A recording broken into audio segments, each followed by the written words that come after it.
Good morning.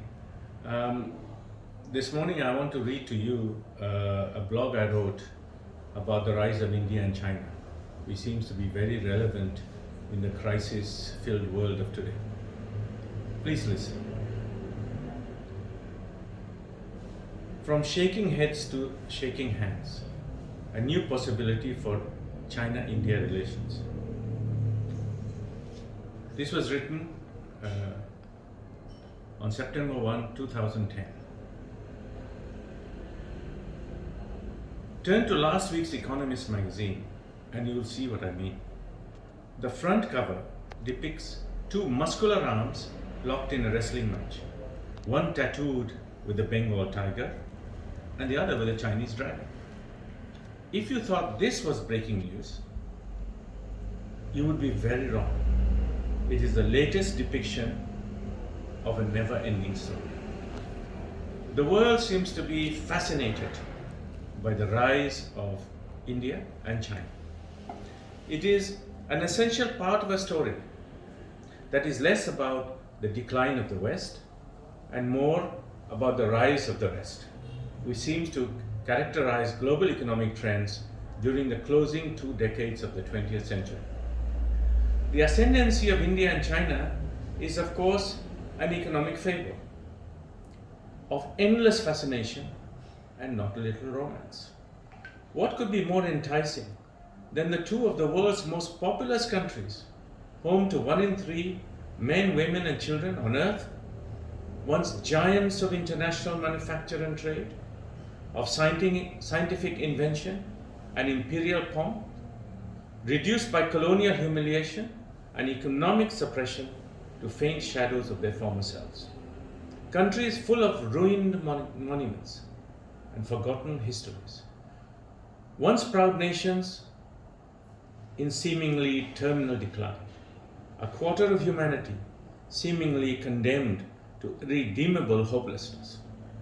And then, within the blink of the historical eye, in just a quarter of a century, they stir.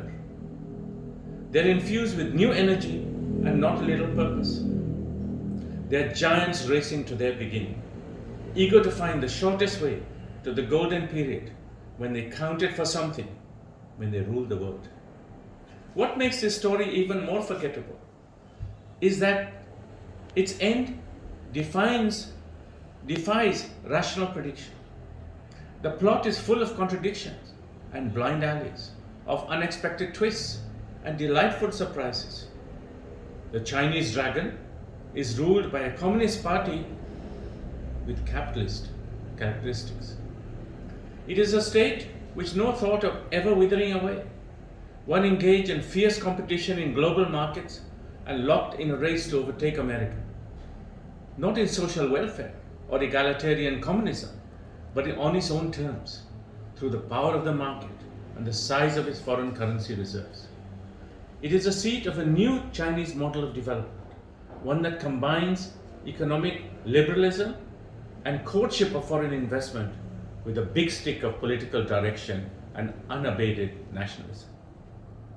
It is a China more aggressive and daunting, a China of endless opportunity and unbridled inequality, a self-confident China with a frontier spirit, a China that has come home to a new middle kingdom of the modern world.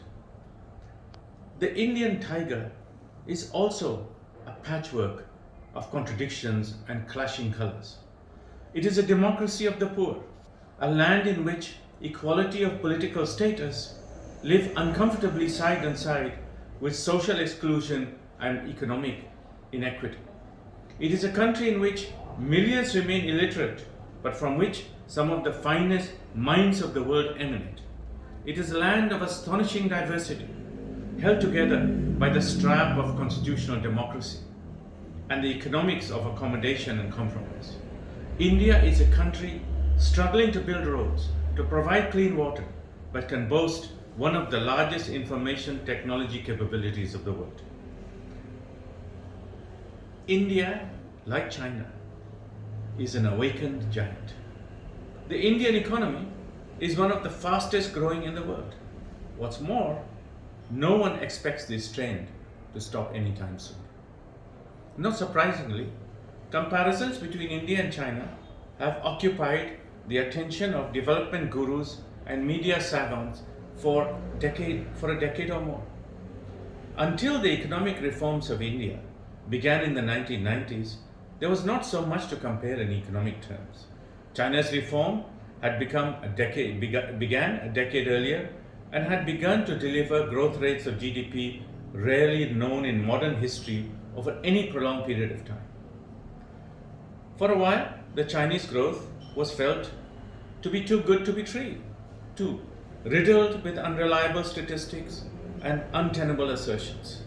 But the dramatic fall in absolute poverty and unstoppable rise of its manufacturing exports in the world market put paid to so much disbelief. The latest bout of disbelief enters more on Chinese politics than its GDP growth. The great unknown today is the degree to which the Communist Party can continue to govern China without dissolving into 1,000 middle-class opinions, without imploding as Indonesia did in the throes of the next global economic downturn. Political sustainability, not economic prowess, is the name of the guessing game in China today. The unpredictable element in the Indian model is the ability of the state to implement domestic reforms in the face of, and at times, Weimarian political fragmentation. Democracies don't always make for stable government or consistent policy. Neither can they guarantee trouble-free neighbors. The political unpredictability of India's neighbors, from Pakistan to Sri Lanka, from Nepal to Burma, provides a sober reminder that what goes up can very easily come down. All this leads to the question of what we might be able to learn from the unfolding history of India and China today. It is not the end that is really that important. What is critical is to understand the development implications of the journey. One is the sheer speed with which established drivers of growth, governance systems, and patterns of trade and investment can change in the modern globalized world, even in the most populous and diverse of countries. The second is the minimum critical mass of domestic reforms, international competition, and changing attitudes, which can transform extensive, quantity-driven growth into an intensive, productivity-determined ones.